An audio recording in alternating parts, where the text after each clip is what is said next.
digital explodiu com os videogames.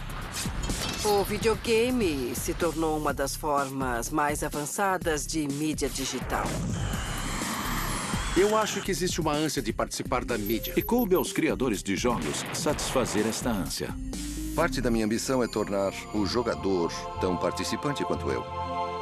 Os jogadores se transformaram em deuses. Ele é onisciente, todo-poderoso e tem que tomar todas as decisões importantes. Eles podem se expressar através das ferramentas criadas pelos desenvolvedores de jogos. Para o bem... A gente dá esse poder a você. E para o mal.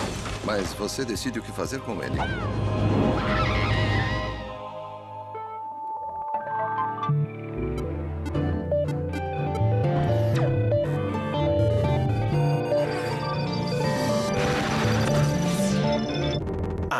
Do videogame. 1958. William Higginbotham distraía os visitantes com seu osciloscópio no laboratório Brookhaven, em Nova York.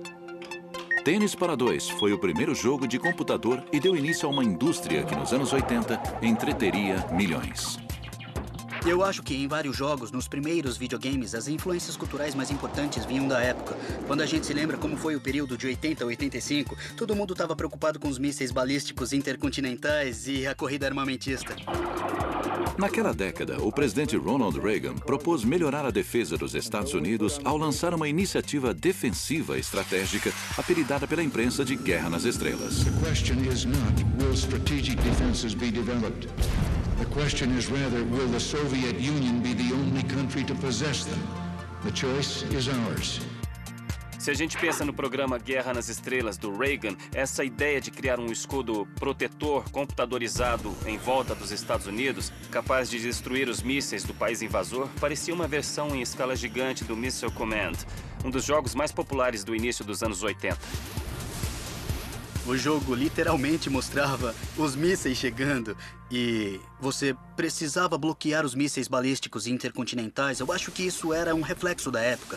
As pessoas tinham medo da bomba atômica nos anos 80. Destruir o inimigo com o apertar de um botão era tão emocionante na vida real quanto era no videogame. Hoje em dia, sabemos que o programa Guerra nas Estrelas fazia parte de um plano maior. Segundo os historiadores da era Reagan, ele contribuiu para o fim da Guerra Fria, porque foi investido tanto dinheiro em tecnologia que a corrida armamentista chegou a um ponto em que a União Soviética não podia mais financiar. Então ruiu. O fim da Guerra Fria e o desaparecimento de um velho inimigo também marcou o início de uma nova era no videogame. Os designers poderiam explorar outros cenários além das guerras e conflitos. A primeira geração de fãs de videogames tinha agora uma visão diferente do mundo. Por isso, designers emergentes como Peter Molyneux trouxeram uma nova perspectiva ao videogame em que o jogador dava o toque divino. Olha, vou ser sincero com você. O motivo verdadeiro da ideia de brincar de Deus veio da minha incompetência como programador. Porque existe uma coisa que todo programador sabe fazer, que se chama navegação. Serve para mover um personagem no jogo do ponto A para o ponto B. Eu era um programador tão ruim que não conseguia descobrir como fazer isso. Aí pensei, meu Deus, o que eu faço? Que complicação! Não consigo fazer com que eles andem por aqui. Eles precisam de um caminho para se mover. Deixa pra lá. Eu vou deixar o jogador elevar o terreno. Assim os homenzinhos podem ir para o seu lugar. E assim foi que nasceu a ideia. Outros designers, como Sid Meier e Will Wright, também deram aos jogadores uma perspectiva de cima para baixo e controle total nos jogos. A expressão God Game se refere ao tipo de perspectiva divina que o jogador tem. Ele é onisciente, todo-poderoso e tem que tomar todas as decisões importantes. Muita gente não tem essa capacidade na vida real, então proporcionar isso no game é diversão garantida. Jogos como Civilization e SimCity permitem brincar de Deus. O jogador toma várias decisões importantes. Eu acho os God Games interessantes porque esses jogos falam sobre administração, entende? Todo mundo passa por esse tipo de situação no trabalho, precisamos administrar projetos, administrar pessoas e tudo mais. E para passar o tempo, a gente pode administrar coisas muito mais complicadas, como construir uma cidade, criar uma civilização nova e coisas do gênero.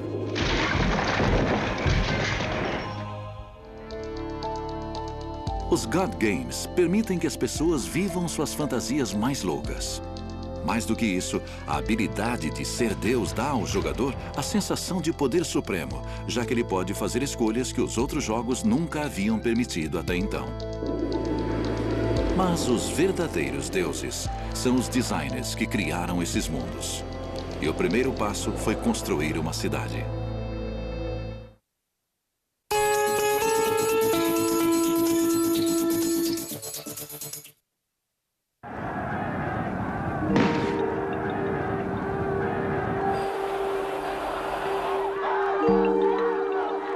A década de 80 foi uma era de transformações, marcada pela Guerra Civil em El Salvador, o massacre dos estudantes na China e a recessão mundial.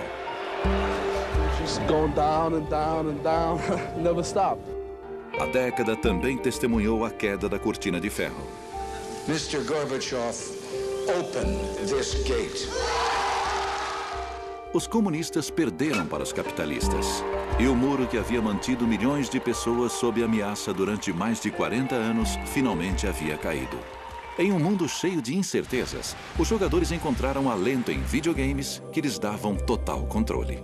Eu acho que as pessoas sentem atração pela fantasia de controlar sistemas, de controlar vidas, de controlar o incontrolável nos jogos, porque isso é viável. Não é? Na nossa vida existem tantos fatores que já são difíceis de entender, quanto mais de controlar. Enquanto o medo do Império Maligno se enfraquecia no mundo real, os videogames ampliavam a narrativa clássica do bem contra o mal em games cujas histórias tinham finais mais abertos, como SimCity, de Will Wright. Eu me lembro da época do lançamento. Eu não conseguia imaginar uma ideia mais chata para um jogo. Você podia simular, e isso já parecia chato, o incrível processo de povoar e desenvolver um ambiente urbano. E não tinha nada mais desinteressante do que isso. Parecia uma matéria de faculdade ou alguma coisa do gênero. Mas é claro que o Will é um gênio. O mais interessante do SimCity é a sua origem. Em 1984, Will Wright criou seu primeiro videogame chamado Raid on Bungling Bay, que até hoje ele considera um jogo idiota de bombardeio. SimCity evoluiu a partir de Bungling Bay. Para poder desenhar as ilhas do jogo, bolei um programa que me dava mobilidade para criar esse mundo. Eu construí um mundo que o jogador sobrevoava para bombardear, mas achei o processo de criação mais divertido do que o jogo em si. Por isso, eu resolvi aproveitar as ferramentas que eu havia inventado para mim mesmo e desenvolvi até chegar ao SimCity.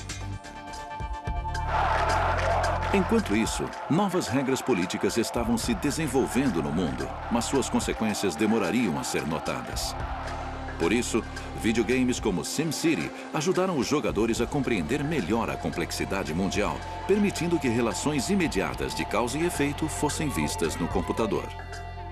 Uma das coisas mais complicadas decorrentes das relações de interatividade e da imensidão do nosso mundo é que não dá para perceber as relações de causa e efeito. As pessoas votam, mas não sentem que têm voz ativa.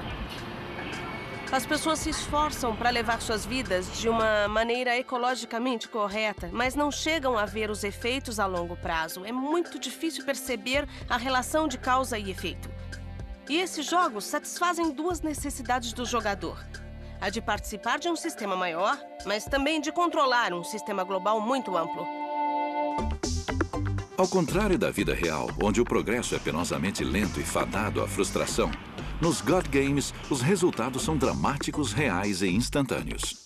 Esses jogos falam sobre a teoria do caos, sobre a emergência, sobre a ideia de que uma ação muito pequena pode ter consequências muito fortes. As escolhas que você faz no jogo determinam a aparência do game, o desenrolar dos acontecimentos e o resultado final. O sucesso de SimCity no final da década de 80 e início da década de 90 confirmou que os jogadores queriam jogos mais inteligentes.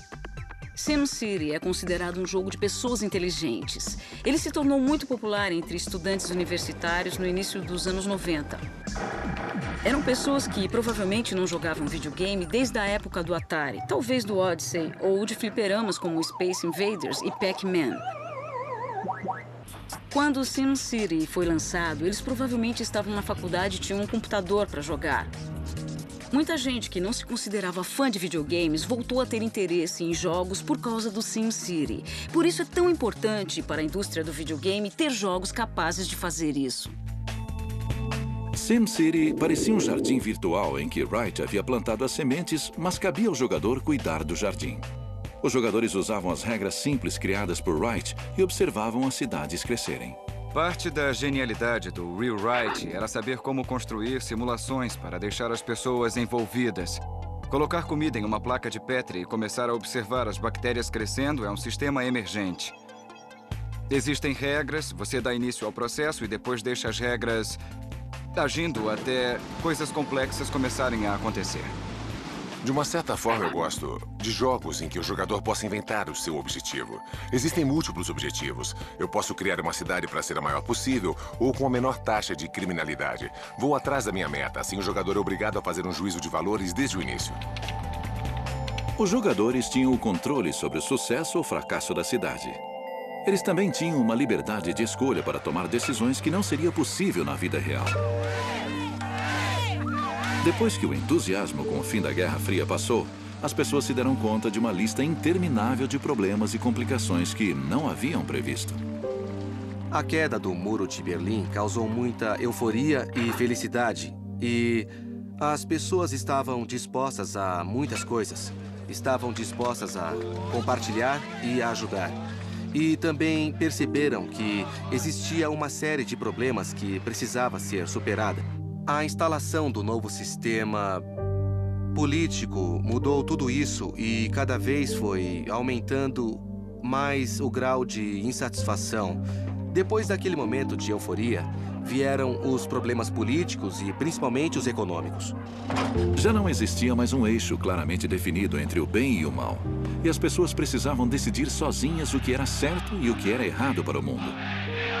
Foi o momento perfeito para Peter Molyneux lançar seu game Populous, em que os jogadores podiam explorar sua própria ética do ponto de vista de uma divindade. Quando Populous foi lançado, a época era muito apropriada. Havia muitas discussões sobre moralidade e o problema do Oriente Médio estava se agravando. Salman Rushdie, um escritor famoso, lançou o livro Versos Satânicos e foi jurado de morte. A mídia falava muito sobre a luta do bem contra o mal. A fátua que o líder iraniano Ayatollah Khomeini decretou contra Salman Rushdie espalhou terror pelo mundo e levantou debates sobre liberdade de expressão e religião. O videogame Populous de Molyneux caiu como uma luva para quem não sabia lidar com a liberdade recém-adquirida. Eu sempre tive uma certa obsessão, uma obsessão mesmo, de conseguir criar vida de alguma maneira dentro de um jogo. Como eu posso fazer com que esses homenzinhos pareçam mesmo estar vivos? Em seu jogo posterior Black and White, Molyneux programou a verdadeira complexidade da natureza humana. Ele deu ao jogador a capacidade de escolher entre um Deus bom ou mau. Olhe para eles. Olhe só para eles. Essas criaturas são realmente miraculosas. Com certeza, mas não são tão grandes quanto eu esperava. Ao contrário dos jogos que surgiram antes, o jogador tinha uma espécie de visão de um microcosmo do mundo. O jogador tinha o controle e desempenhava o papel de um semideus que influenciava as pessoas. Olha, nós vamos te dar esses poderes, mas você decide o que fazer com eles. Portanto, é você quem vai decidir qual é a mensagem moral, qual é o curso moral que quer tomar no jogo. Será que eu estou errado em te dar o poder para fazer alguma coisa? Ou você está errado em usar esse poder? Apesar de o jogador brincar de Deus nesse tipo de game, os verdadeiros deuses eram os designers, que se tornaram uma espécie de árbitros morais ao determinar as regras desses mundos. Eu digo que o jogador é uma espécie de semideus porque só tem os poderes divinos que o programador deu. É como naquele jogo de Molyneux, Black and White. Você consegue controlar os aldeões e tem uma mão divina que sobrevoa as árvores e os bosques. Você pode arrancar as árvores e entregar a madeira a eles. Mas se você fizer isso, os aldeões começam a dizer: nós queremos mais madeira, queremos mais madeira. Eles oram para você. E aí você tem que buscar mais madeira. Obrigado pela madeira. E quanto mais você dá, mais eles pedem. Oh, there's no food on on the table, and we can't sell unless we're able. So we ain't going nowhere till we get some grain. Isso faz parte do projeto que o Peter Molyneux criou. Parece até um manifesto sobre a religião. Se você começa a confiar suas capacidades em uma força maior, começa a perder a iniciativa. Socorro! Alguém ajude! Imploramos ao céu! Ajude nosso filho, por favor! Toda vez que eles pedem comida, você é o Deus deles e pode dar comida. Sempre que eles pedem misericórdia, você pode dar misericórdia. Ou, e isso é o que mais me interessa pessoalmente, você pode decidir ser um Deus cruel, malvado e odioso. Se eles pedem comida, você não liga. Se eles pedem misericórdia, é uma boa desculpa para pegar um deles e atirar no penhasco mais próximo. É um ataque! Descobrir o tipo de pessoa que você era fundamental na ideia do Black and White.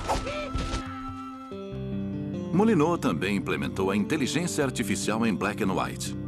Este aplicativo havia sido usado pelos militares para prever a trajetória de aviões ou mísseis a partir das detecções de radar durante a Segunda Guerra Mundial. A corrida para desenvolver os computadores durante a Segunda Guerra Mundial envolvia cálculos balísticos. Você tentava prever a trajetória de um míssil, levando em conta o movimento da Terra, para saber exatamente onde ele pousaria. Antes, os cálculos eram feitos à mão, mas eles perceberam que aconteciam muitos erros, por isso resolveram tentar a automação.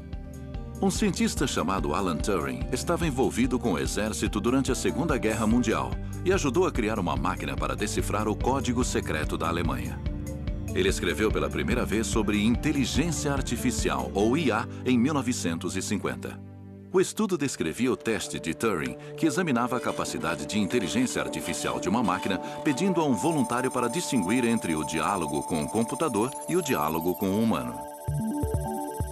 O teste de Turing que Alan Turing criou era genial. Ele tentou definir o que é inteligência e ele pensou muito bem. Acho que a melhor definição de inteligência é convencer a pessoa, do outro lado da tela, que ela está interagindo com o sistema inteligente. E pronto. Os primeiros videogames eram muito simples, sem nenhum tipo de IA, apenas reagiam a um comando.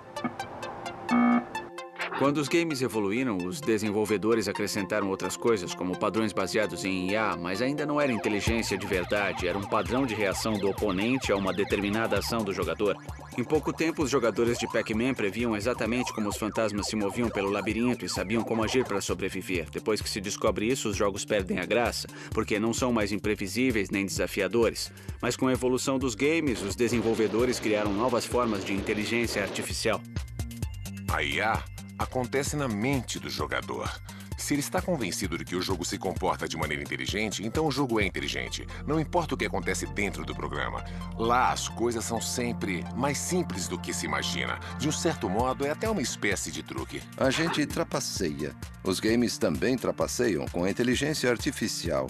Mas, sem sombra de dúvida, sem a inteligência artificial, até os jogos de tiro seriam muito mais fracos do que são hoje. A grande questão da inteligência artificial é a capacidade do jogo de reagir ao que você faz e não àquilo que eu programei.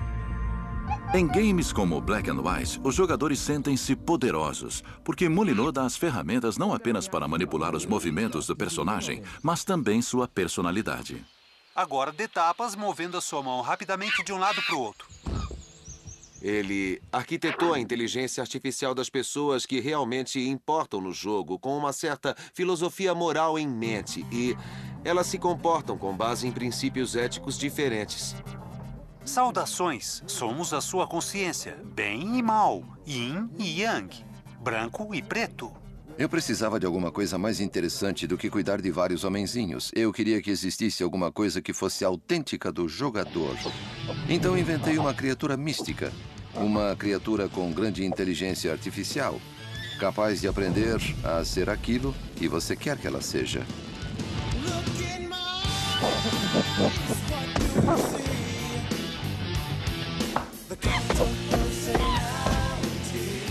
Se você quiser inventar uma criatura malvada, cruel, comedora de gente que destrói tudo o que vê pela frente, você pode inventar uma criatura assim. Ou você pode inventar a criatura mais dócil e carinhosa do mundo. O carinho demonstra a sua aprovação e o deixa feliz. A questão do gamer realmente é dar o poder supremo. Você decide o que fazer. No início da década de 90, a nova ordem mundial estava estabelecida, mas não sem problemas. Conflitos como a Guerra dos Balcãs, o genocídio em Ruanda e a Primeira Guerra do Golfo foram os primeiros sinais do choque de civilizações no mundo pós-Guerra Fria. Já que o mundo se transformava tão drasticamente, nada mais atraente para os jogadores do que solucionar problemas mundiais. Em games como Civilization, de Sid Meier, o jogador se torna o líder de seu próprio império. A ideia do Civilization era começar bem pequeno e, no fim do jogo, conquistar o mundo. Você podia dar forma e substância ao mundo que criava. O jogo Civilization consiste basicamente em construir um império que sobreviva ao tempo. É um jogo muito simples. Quem não gostaria de construir o maior império de todos os tempos, desde a pré-história até chegar aos tempos modernos? Você tem que fazer tudo o que for preciso. Negociar, comprar, vender, lidar com governantes sem escrúpulos, lidar com outras civilizações. Quem não gostaria de mergulhar em um tipo de experiência que permite estar sempre um passo à frente na competição? Os criadores de Civilization, Black and White e SimCity construíram canteiros digitais onde os jogadores inventam suas próprias histórias. Acho que o aspecto mais interessante desses jogos é o fato de serem maleáveis. Cada jogador vai ter uma experiência diferente, ao contrário do que acontece no cinema, na TV e nos livros. Acho que é nessa área de interesse que os games vão se expandir. Você não só pode escolher um caminho diferente do meu, mas também pode aprender muito sobre você mesmo. E assim o jogo começa a se personalizar só para você, para a sua satisfação e para o seu entretenimento, de uma forma tão pessoal quanto os sonhos. Ter a sensação de poder supremo nos games era divertido, mas para alguns, ter o poder de transformar o próprio game se tornaria algo muito mais emocionante. Filho da...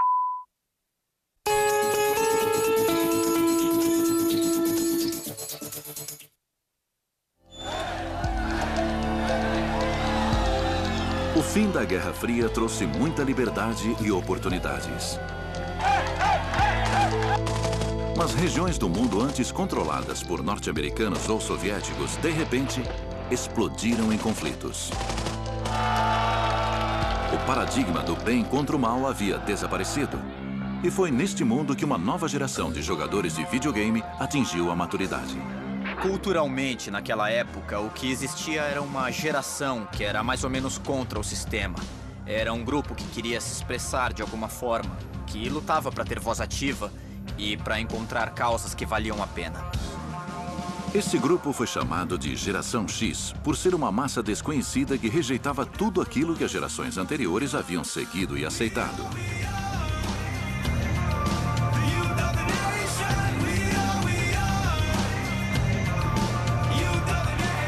Letras com inquietude, misturadas a um toque de punk rock, definiram a música grunge, que se tornou o hino de uma geração à procura de sua própria identidade. Apesar de ter rejeitado o status, a Geração X, também conhecida como a terceira geração do videogame, não rejeitou a tecnologia. A primeira geração compreendia pessoas que curtiam o videogame como um passatempo. A segunda geração era de pessoas que consideravam os games como parte de sua cultura, da cultura do entretenimento. E só depois disso surgiu a terceira geração, que reconhecia sim os jogos como uma forma de arte, mas também como uma ferramenta de expressão. Mais do que tudo, era uma maneira de se expressar para o mundo. Antes da revolução do compartilhamento via peer-to-peer e de sites como eBay, Napster e MySpace, o videogame havia se tornado uma mídia que democratizava a criatividade, colocando o poder nas mãos do jogador. Uma coisa interessante nos anos 70 e 80 era a possibilidade de vários indivíduos criarem os games comerciais sozinhos. Com o tempo, os jogos ficaram mais sofisticados e exigiram equipes maiores, como nos filmes, onde existe uma hierarquia. Você precisa pertencer a uma empresa de jogos para poder trabalhar como desenvolvedor. Mas o engraçado é que nos anos 90, as pessoas criaram ferramentas que faziam parte dos jogos. E o público que comprava esses produtos podia criar seus próprios games. Ninguém precisava ser funcionário de uma empresa de games, nem ter formação ou pertencer a um grupo seleto. Só precisava ter criatividade e o desejo, porque já existiam ferramentas disponíveis. A geração de hoje cresceu num ambiente de mídia diferenciado. A mídia é uma coisa maleável que eles esperam poder controlar. Querem fazer seus próprios CDs, seus próprios vídeos e até personalizar seus próprios jogos. Eu acho que os games, como mídia, vão se tornar um dos maiores exemplos de como os jogadores podem personalizar sua experiência. E, num certo sentido, até projetar seus próprios jogos. Uma pessoa pode começar como usuária de um game e, aos poucos, personalizá-lo mais e mais, até modificar radicalmente o jogo original, chegando ao ponto de criar seu próprio game. Hoje existe uma linha bem estreita separando o consumidor e o produtor de mídia. Antes existia um muro, os produtores desenvolviam a mídia para os consumidores do outro lado do muro. De muitas maneiras, nós descobrimos que esse é o potencial da revolução dos microcomputadores. É dar o poder, é devolver as ferramentas às pessoas, aos indivíduos, porque são essas pessoas que vão nos indicar as direções mais criativas e mais inovadoras. A internet cresceu muito e essas empresas também, graças à extensibilidade e à personalização que os usuários agregaram. Mas no começo, o que motivou esses caras a fazer tudo isso estava em sua própria natureza. Eles eram hackers.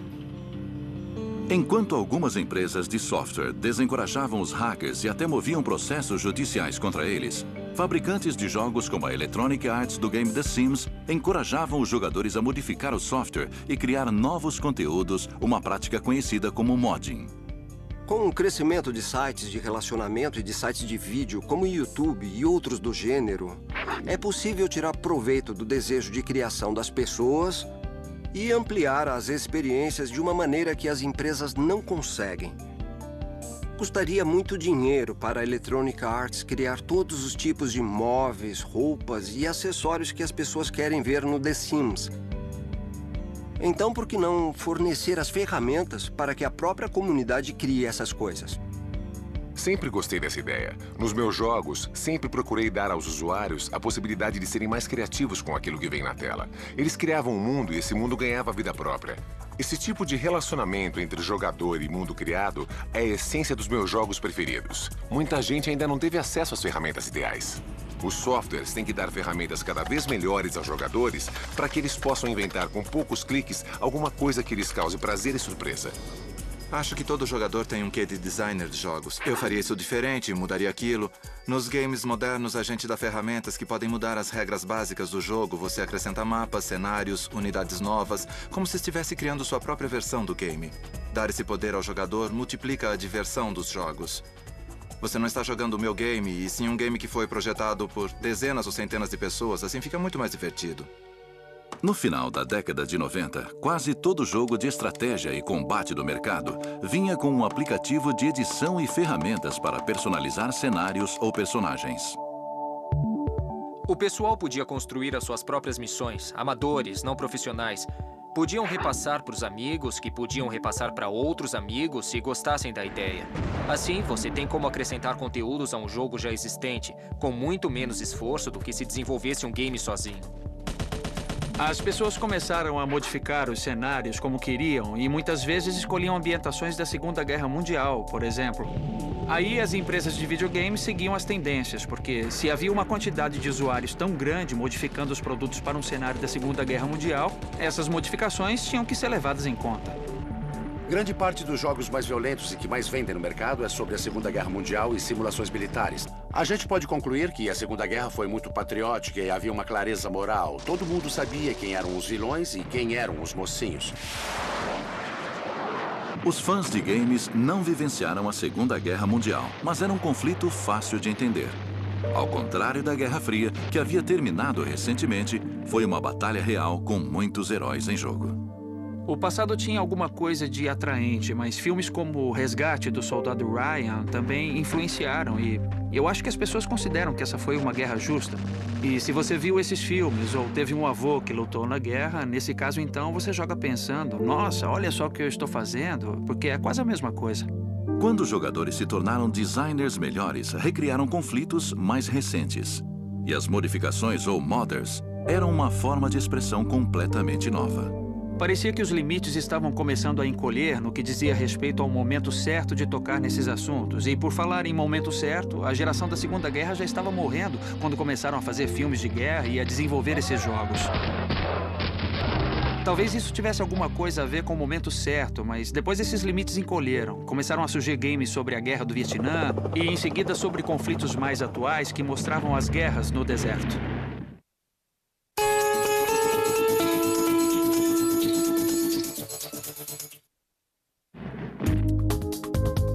Por muito tempo considerada preguiçosa pelos pais, a geração X finalmente mostrou seu valor com a explosão da internet. Milhões de pessoas estavam online. Aproveitando a tecnologia ao máximo e compartilhando habilidades, jogadores do mundo inteiro se organizaram em redes de milhões de usuários, todos empenhados em superar uns aos outros. É o conceito de comunidade. Existe uma imensa gama de pessoas criativas que jogam os games e criam os games. Acho que fica melhor desse jeito. Pessoas como Will Wright afirmam que no futuro 60% do conteúdo dos jogos não será feito por designers profissionais, mas por amadores que consomem esses jogos. Ele diz que os games modernos competem pelas comunidades e quem criar a comunidade mais criativa será o vencedor. Isso mostra uma mudança na maneira de ver os games, de produtos para experiências. As pessoas que fazem os jogos com certeza são designers inteligentes, é claro. Mas tem gente que está dedicando a vida a esse tipo de coisa e jogando durante tanto tempo que tem uma noção muito clara daquilo que gostaria que fosse mudado. Os modificadores têm muitas ideias em comum e fazem melhorias que a gente gostaria de fazer, mas que seria muito cansativo de consertar. Se a década de 80 representou o nascimento da indústria, na década de 90 os jogadores passaram a fazer parte dela. Apesar de os jogos darem naturalmente a sensação de poder, eram os designers que tinham a verdadeira autoridade. Mas os jogadores também queriam criar, tornando os games mais divertidos do que nunca. Às vezes, os usuários fazem modificações para pôr na internet bem melhores do que as fases originais do jogo. Isso é interessante porque quando a vida útil de um jogo começa a chegar ao fim, uma maneira de estender essa duração, o interesse pelo game e manter os ganhos financeiros, é deixar os jogadores inventarem fases novas. Para isso, eles precisam comprar uma cópia. Daí, podem mostrar a criatividade aos amigos. As empresas inteligentes começaram a apoiar as modificações e até começaram a contar com isso. Elas entram com arroz e feijão e deixam os modificadores inventarem as coisas novas. Na época, nós ficamos meio surpresos. As pessoas não apenas estavam usando as ferramentas para modificar os games e criar novas experiências de jogo, mas também estavam pegando os games para usar como uma espécie de teatro de bonecos, para criar filminhos. Ao usar ferramentas de computador similares às que são usadas para modificar os games, os jogadores se tornaram cineastas e transformaram videogames populares em curtas-metragens de animação chamados machinima. Não, Tucker, você não pode ficar com meu rifle até amanhã. Machinima é uma forma de contar histórias usando videogame ou ambiente pré-renderizado. É uma espécie de filme. Então, em vez de pegar uma câmera para filmar uma ação de verdade, você pode usar um videogame que já tem modelos de personagens, ações, iluminação e tudo o que precisa para filmar uma história que quiser contar. O que a gente faz é pegar uma mídia divertida e interativa, como o videogame, e tirar a parte interativa e divertida só para construir uma narrativa. Isso começou com o Doom, no final dos anos 90, e depois com o Quake. Os criadores do Quake inventaram uma ferramenta que gravava o jogo. Servia para mostrar como terminar uma fase mais depressa, como matar os monstros. Então, o Machinima começou como uma forma de se exibir para outras pessoas, mostrando como você era bom num jogo. Parecia um pouco o recorde de pontuação, só que mais legal. Sem qualquer experiência em programação de computadores, Bernie Burns e seus amigos Gus Sorolla e Jeff Ramsey fizeram um pequeno filme a partir de um grande videogame, Taylor. Ei, eles pararam de atirar. Por que está sussurrando? Eu não sei. Vê se o microfone está funcionando. Burns e seus amigos fizeram o filme no conforto do quarto de hóspedes de sua casa em Austin, no Texas. Eu era um cineasta independente fracassado. Eu trabalhava com informática em Austin e queria dar um jeito de continuar escrevendo e produzindo com regularidade para não perder a prática e exercitar essas habilidades. Mas como eu não conhecia ninguém talentoso, só conhecia o Gus e o Jeff, eu pensei, o que será que eu posso escrever e produzir para esses dois idiotas? Aí eu lembrei, bom, todos nós jogamos videogame, provavelmente dá para usar o videogame para animar algumas histórias e montar umas piadinhas. Não acredito que ele sobreviveu. Transformar os soldados do jogo Halo em astros do cinema foi fácil. E aí, como A minha ficou muito Ficou boa. bom. E eu posso filtrar a voz dele com um processo ultra secreto. Assim parece que ele está falando de dentro de um capacete. Não acredito que ele sobreviveu. Não acredito que ele sobreviveu. Viu? Essa é a magia do cinema. Porém, atender a demanda do público foi difícil. Na primeira semana, a gente teve provavelmente uns 1.000 acessos por dia, talvez 2.000. E depois de 2 semanas, eram mais ou menos 500 mil de pessoas acessando o site, sabe, todos os dias. Acho que a gente não estava preparado para tanta popularidade assim logo de cara. O nosso servidor ficou completamente sobrecarregado, então, em um mês, a gente passou de um servidor que era um simples computador no canto do meu quarto para 4 servidores em 3 cidades diferentes do país para tentar disponibilizar esse filme. Burns e sua equipe queriam distribuir Red vs. Blue para qualquer um que quisesse assistir. Qualquer um, com exceção da Microsoft e da Bungie, os editores do jogo Halo. Aí, cara, o chip explodiu. Tava brincando. Burns não tinha autorização para utilizar o game. Tive uma ótima ideia. Eu me lembro de um dia que a gente estava monitorando os acessos e vimos o endereço da Microsoft passando. Porque eles estavam assistindo ao vídeo. A gente achou muito estranho. Depois vimos mais 5 acessos da Microsoft e achamos mais estranho. Depois foram mais 30. Eu me lembro que começamos a repassar o link para as pessoas assistirem na Microsoft. Depois começamos a discutir sobre os direitos, se eles teriam autorização de uso, se a gente devia pedir uma participação caso houvesse dinheiro envolvido. Pouco tempo depois, a gente recebeu uma ligação da Bungie. Era um dos principais produtores dos games Halo e Halo 2. Ele disse, a gente gostou do que vocês estão fazendo e queremos ter certeza de que vão fazer direitinho, então podem continuar fazendo. No caso de Red vs. Blue, a equipe da Bungie sabia o que estava acontecendo e adorou, na verdade. A decisão foi tomada conscientemente e não se importaram muito com a questão dos direitos autorais. Na verdade, era bom para o jogo que esse tipo de coisa acontecesse. O trabalho, de uma certa forma, foi respeitoso com o Halo, apesar de ser uma espécie de paródia. Ah, é bom estar de volta. Faz tanto tempo. Ah, quem que eu quero enganar? Nem 1 milhão de anos esse buraco vai ficar mais interessante. Uma das coisas mais legais da cultura dos fãs de videogames de ficção científica é que se as pessoas gostam de uma coisa, elas fazem de tudo para dar apoio. I play Halo 2. I play Halo 2 non-stop. It's phenomenal. O jogo Halo 2 quebrou recordes e vendeu 125 milhões de dólares em apenas 24 horas após o lançamento em 2004. This is great, man. Halo 2, about time. Red vs. Blue se tornou um dos exemplos mais bem-sucedidos de conteúdo de jogo gerado por usuários. Finalmente, Hollywood passou a levar Burns e o Machinima a sério. Foi interessante. Quando eu fiz um curta na faculdade, eu tive que me inscrever num monte de festivais de cinema e passei 1 ano fazendo isso. Com a popularidade de Red vs. Blue, foi o inverso. A gente foi a vários festivais e recebia convites para dar palestras sobre o Machinima. Quando começamos tudo isso, não tínhamos ideia de que íamos nos tornar uma espécie de pioneiros desse gênero de filmes. Lançar produtos que permitem que as pessoas criem seus próprios filmes, na minha opinião, é uma tendência do futuro. E os jogos tiveram a capacidade de permitir esse tipo de coisa antes das outras empresas de mídia. Enquanto a indústria fonográfica está processando os consumidores, a do videogame capacita os consumidores para elaborar e compartilhar conteúdos. Hoje não há como impedir a revolução da mídia gerada por usuários. Os melhores games não fazem apenas o jogador se sentir um herói. Eles fornecem ferramentas que capacitam os usuários para transformar o videogame numa experiência mais personalizada. Algo que poderia ser feito com outras formas de entretenimento. A nova geração de jogadores se torna mais fluente na linguagem do videogame e alguns deles usam a nova tecnologia para fazer algo além de jogar.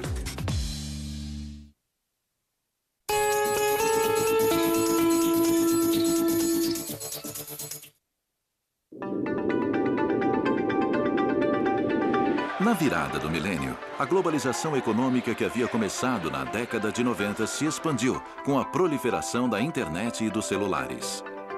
Pouca gente, principalmente entre a geração de fãs de videogame que cresceu com computadores, conseguia imaginar como seria a vida sem estas ferramentas digitais. A geração atual de fãs de videogame não conheceu uma época em que não se brincava com máquinas. Os jogadores também aprenderam a projetar videogames e logo tiveram acesso a ferramentas para explorar todo tipo de fantasia, mesmo aquelas que fazem o jogador se sentir impotente. Só agora, toda uma geração de pessoas que cresceu com essa mídia tem a possibilidade de se expressar e de usar as ferramentas por conta própria. Talvez por isso exista tanto interesse nos jogos como uma forma de arte, como uma forma de expressão. No mundo real, não podemos fugir das tragédias que nos cercam. E para poder lidar com estas atrocidades, precisamos nos expressar. Muitos encontraram alternativas depois de 11 de setembro. Tem gente que criou sites a respeito do assunto e tem gente que tirou fotografias. Todas essas formas de expressão são válidas. Alguns encontraram uma nova saída: os videogames.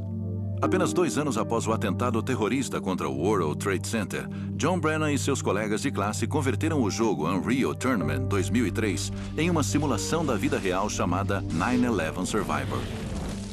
No processo de modificação para fazer o 9/11 Survivor, nós queríamos criar uma simulação de um evento recente. Queríamos saber como foi a experiência. Então, começamos a construir as torres e a acrescentar alguns elementos. Depois, empacamos em algumas coisas. Não porque não conseguíamos fazer, mas porque eram coisas fascinantes e sinistras e queríamos ir a fundo. Como, por exemplo, as pessoas que pulavam pela janela para escapar do incêndio nos escritórios. Construir a simulação era o menos importante. O essencial era explorar o que havia de tão pungente em tudo aquilo, ou pelo menos mergulhar fundo com franqueza. Para ser sincero, nós ficamos intrigados com o que estávamos começando a sentir. O 9/11 Survivor coloca você na situação de uma pessoa que ficou presa dentro do World Trade Center no dia do atentado. Não é necessariamente um jogo, mas usa as tecnologias de jogos para explorar essa experiência. Quando conversei com os criadores, ficou claro que foi uma catarse para eles elaborar esse game depois daquele evento e ter que lidar com um imaginário não resolvido.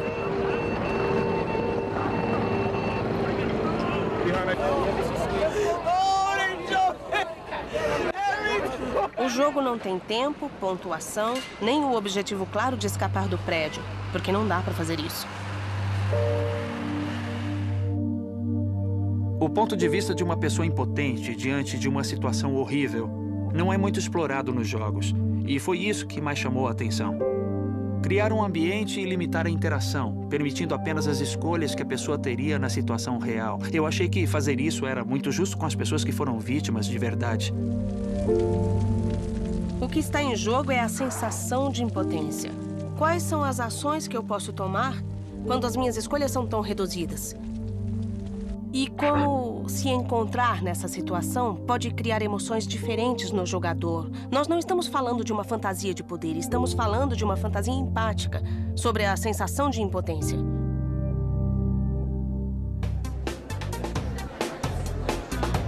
Produtores de outros jogos para reflexão, como Darfur is Dying, esperam que, se os games forem capazes de mostrar como é a sensação de impotência, também podem motivar as pessoas a agir. Quando as pessoas discutem a representação da violência nos jogos, elas deveriam lembrar da possibilidade de representar a compaixão ou de representar a impotência.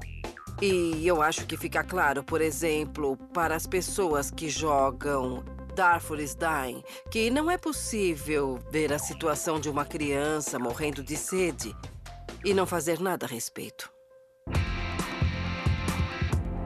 Existe uma geração de pessoas que se envolve apaixonadamente pelo mundo, pelo seu funcionamento e pelos acontecimentos atuais. Essa geração também é muito articulada e envolvida com a mídia do videogame. E acho que a mistura das duas coisas ainda vai dar pano pra manga.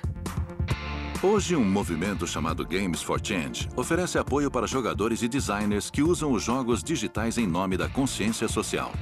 Este movimento alternativo impulsionou a indústria a dar mais um grande salto. Apesar dos videogames terem começado como distrações experimentais, os designers e jogadores transformaram estes brinquedos digitais em um mundo além do entretenimento. E este mundo continua a mudar e a evoluir, mesmo quando a máquina está desligada.